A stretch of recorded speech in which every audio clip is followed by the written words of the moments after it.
Cristiano Ronaldo চেয়েছিলেন শেষ বিশ্বকাপটা হোক স্বপ্ন পূরণের মঞ্চ, কিন্তু কলম্বিয়ার বিপক্ষে 0-0 ড্রয়ের মূল্য দিতে হলো অনেক বড়। গ্রুপ চ্যাম্পিয়ন হওয়ার বদলে পর্তুগাল শেষ করলো দ্বিতীয় হয়ে, আর তাতেই বিশ্বকাপ জয়ের পথ হয়ে গেল ভয়ঙ্কর কঠিন।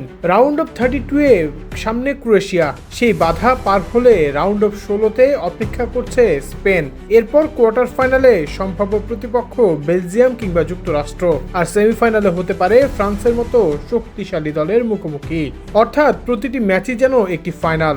41 বছর বয়সী ক্রিশ্চিয়ানো রোনালদোর জন্য এটাই হতে পারে ক্যারিয়ারের সবচেয়ে কঠিন বিশ্বকাপ যাত্রা। একটি ভুল, একটি হার, আর চিরতরে শেষ হয়ে যেতে পারে বিশ্বকাপ জয়ের শেষ স্বপ্ন। তাহলে কি রোনালদো আরেকবার পর্তুগালকে অনুপ্রাণিত করতে পারবেন? ইতিহাসের সর্বোচ্চ গোলদাতা কি পাড়ি দিতে পারবেন বিশ্বকাপের সবচেয়ে কঠিন পথ? নাকি এভাবেই শেষ হবে ফুটবল ইতিহাসের অন্যতম সেরা এক কিংবদন্তির শেষ বিশ্বকাপ অধ্যায়? উত্তরের অপেক্ষায় পুরো ফুটবল বিশ্ব।